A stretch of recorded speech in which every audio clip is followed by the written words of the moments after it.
నమస్తే, welcome to media news. This is Sumitra. ముందుగా headlines. దొంగ ఓట్లతో వైసీపీ గెలవాలని చూస్తోంది. అధికారులు నీతి నిజాయితీతో పనిచేయాలన్న లోకేష్.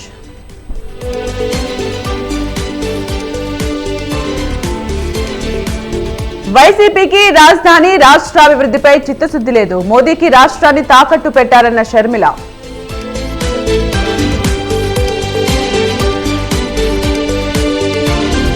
స్పీకర్ కు రెబెల్ ఎమ్మెల్యేల లేఖ. విచారణకు హాజరు కాలేవని లేఖలో స్పష్టం.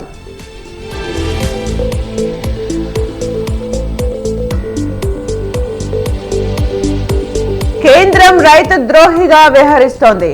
ఒక్క విభజన హామీ కూడా చేయలేదన్న సిపిఐ నారాయణ.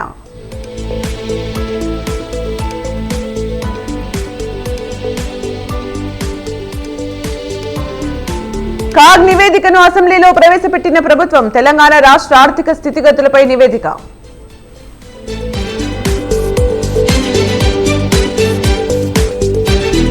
రాజధాని ఫైల్స్ సినిమా విడుదలకు బ్రేక్. రేపటి వరకు సినిమా విడుదల చేయొద్దని ఏపీ హైకోర్టు ఆదేశాలు.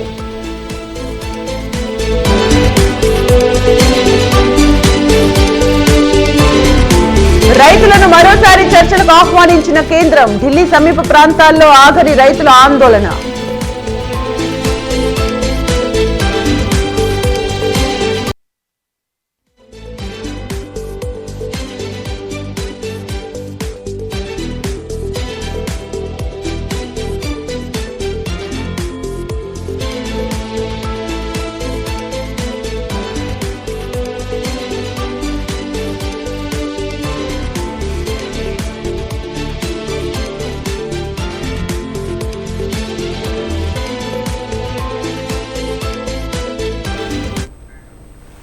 రాజ్యసభ ఎన్నికల వేళ ఏపీలో రెబెల్ ఎమ్మెల్యేల వ్యవహారంపై ఉత్కంఠ కొనసాగుతోంది. వైసీపీ రెబెల్ ఎమ్మెల్యేలతో పాటు టీడీపీ రెబెల్ ఎమ్మెల్యేలపై స్పీకర్ తమ్మినేని సీతారాం ఎలాంటి చర్యలు తీసుకుంటారు అనేది ఆసక్తికరంగా మారింది. అయితే ఇవాళ విచారణకు హాజరు కావాల్సిందిగా మరోసారి రెబెల్ ఎమ్మెల్యేలకు స్పీకర్ నోటీసులు జారీ చేశారు.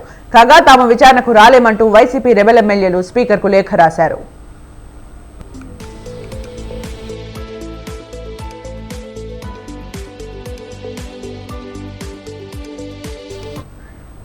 ఇక పూర్తి సమాచారం మా ప్రతినిధి రమేష్ అందిస్తారు. రమేష్,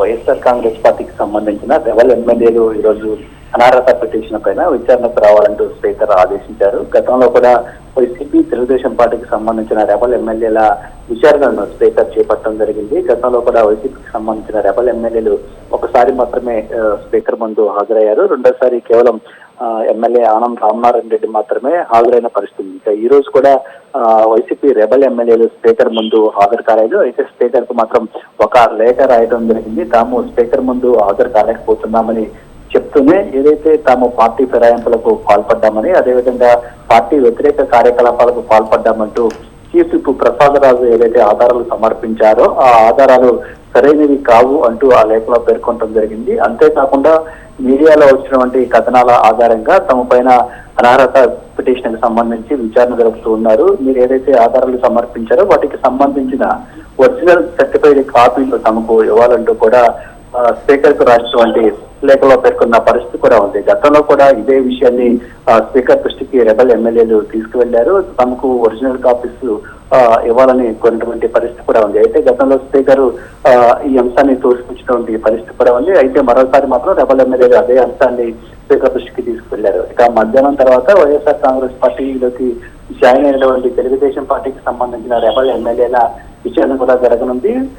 తెలుగుదేశం పార్టీకి సంబంధించిన రెబెల్ ఎమ్మెల్యేలు గతంలో వాజ్పల్లి గణేష్ మాత్రం ఒకరు మాత్రమే స్పీకర్ ముందు హాజరయ్యారు. మిగిలినటువంటి ఎమ్మెల్యేలు వల్లభనేని వంశీ కావచ్చు, కర్ణం బలరాం, మద్దాల గిరి వీరెవరు కూడా స్పీకర్ ముందు హాజరు కాలేదు. అయితే స్పీకర్ రూల్స్ ప్రకారం ఏ నిర్ణయం తీసుకున్నా తమకు అభ్యంతరం లేదు అనే అభిప్రాయాన్ని తెలుగుదేశం పార్టీకి సంబంధించిన రెబెల్ ఎమ్మెల్యేలు చెప్తూ ఉన్నారు. ఈ రోజు కూడా ఇదే అంశాన్ని స్పీకర్ కి చెప్పే అవకాశం ఉంది. గతంలో కూడా ఈ ఎమ్మెల్యేలు హాజరు కాలేదు కాబట్టి ఈ రోజు కూడా హాజరయ్యే అవకాశాలు అయితే లేవనే దాదాపుగా చెప్పుకోవచ్చు. ఇక ఇప్పటికే పలు దఫాలుగా స్పీకర్ రెబెల్ ఎమ్మెల్యేలకు సంబంధించి విచారణ జరిపినటువంటి నేపథ్యంలో ఈ రోజు ఆయన ఎలాంటి నిర్ణయం తీసుకుంటారనేది కూడా ఆసక్తిగా మారిందని చెప్పుకోవచ్చు. రెబెల్ ఎమ్మెల్యేలు అందరిపైన అనర్హత పడే అవకాశం ఉందని ఒకవైపు ప్రచారం కూడా జరుగుతున్నటువంటి నేపథ్యంలో స్పీకర్ ఈ అంశానికి సంబంధించి ఎట్లాంటి నిర్ణయం తీసుకుంటారనేది వేచి చూడాల్సి ఉంటుంది. సోని.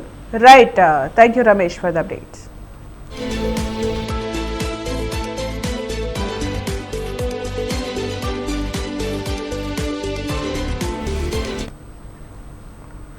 అధికార పార్టీపై టీడీపీ నేత నక్కా ఆనందబాబు తీవ్ర విమర్శలు చేశారు. ఇసుకకు పాలసీ లేకుండా ముఖ్యమంత్రి కనుసన్నల్లో దోపిడీ చేస్తున్నారని ఆరోపించారు.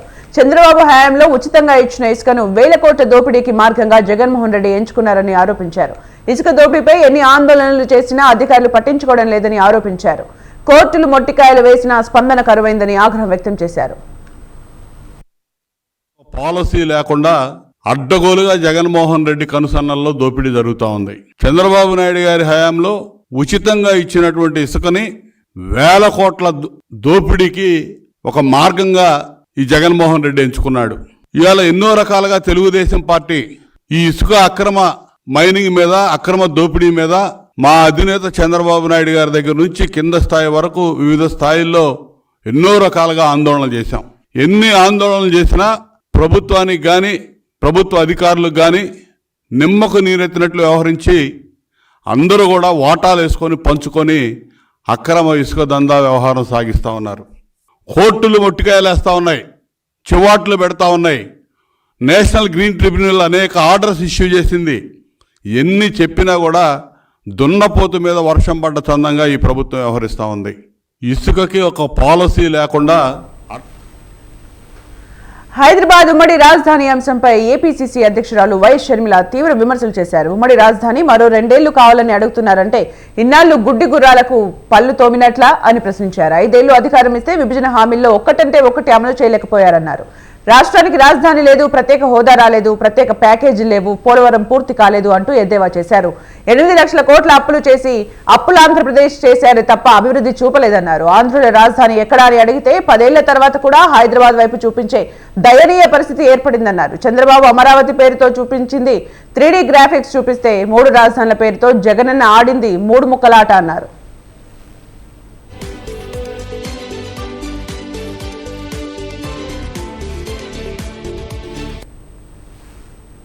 శ్రీ సత్యసాయి జిల్లా హిందూపురంలో నిజం గెలవాలి కార్యక్రమంలో భాగంగా నారా భువనేశ్వరి పర్యటించారు. చంద్రబాబు అరెస్టును తట్టుకోలేక మృతి చెందిన కుటుంబాలను పరామర్శించారు. శ్రీకంఠపురంలోని అంజనప్ప కుటుంబాన్ని నారా భువనేశ్వరి పరామర్శించి వారి కుటుంబానికి ఆర్థిక సహాయం అందించారు.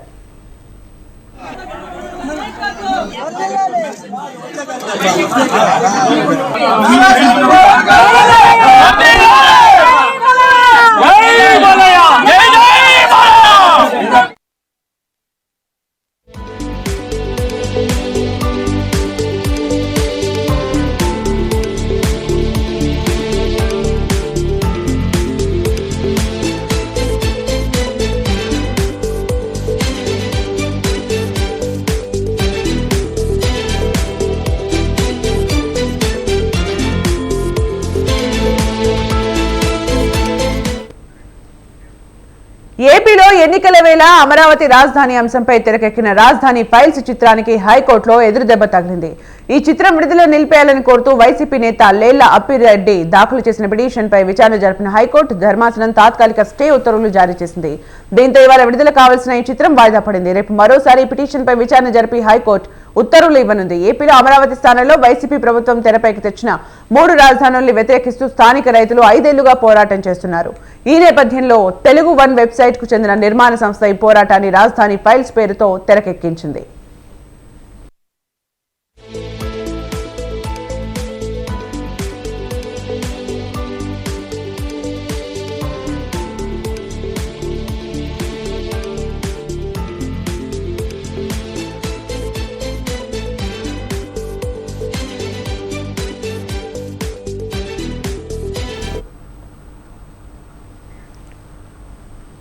సందేశ్ ఖాళీ ఘటనకు నిరసనగా హైదరాబాద్ అంబేద్కర్ సర్కిల్ వద్ద బీజేపీ మహిళా మోర్చా ఆధ్వర్యంలో నిరసన చేపట్టారు. పశ్చిమ బెంగాల్ సీఎం మమతా బెనర్జీ తప్పుకోవాలని, షాజహాన్ షేక్ పై సీబీఐ విచారణ జరిపించాలని డిమాండ్ చేశారు. ఆందోళనకారుల్ని పోలీసులు అదుపులోకి తీసుకున్నారు.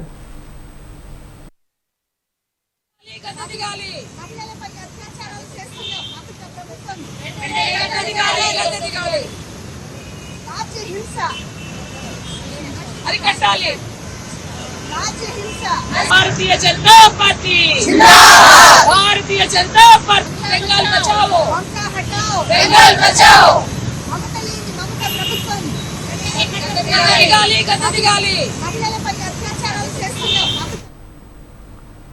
ఢిల్లీ హైకోర్టులో బాంబు పెట్టినట్లు బెదిరింపు వచ్చింది. దీంతో భద్రతను మరింత కట్టుదిట్టం చేయడంతో పాటు బాంబ్ స్క్వాడ్ ను రంగంలోకి దించి తనిఖీలు చేపట్టారు.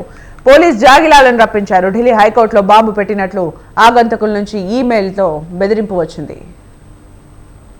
Special weapons and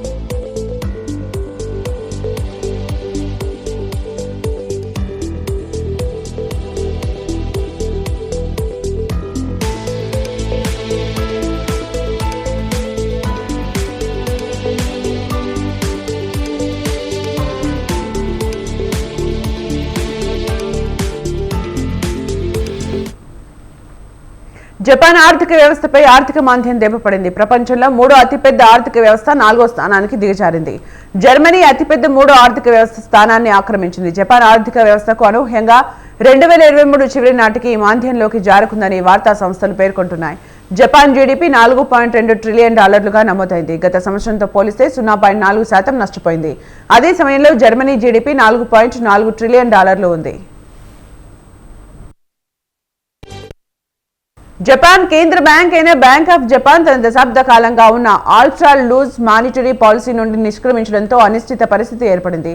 జపాన్లో వృద్ధుల సంఖ్య పెరగడం, పిల్లల సంఖ్య తగ్గడంతో జపాన్ ఆర్థిక వ్యవస్థ క్రమంగా ఉత్పాదకతను కోల్పోతోంది. 2010 వరకు ప్రపంచంలో అతిపెద్ద ఆర్థిక వ్యవస్థల్లో 2వ స్థానంలో ఉన్న జపాన్ను చైనా అధిగమించి నెంబర్ 2 స్థానాన్ని అందుకుంది.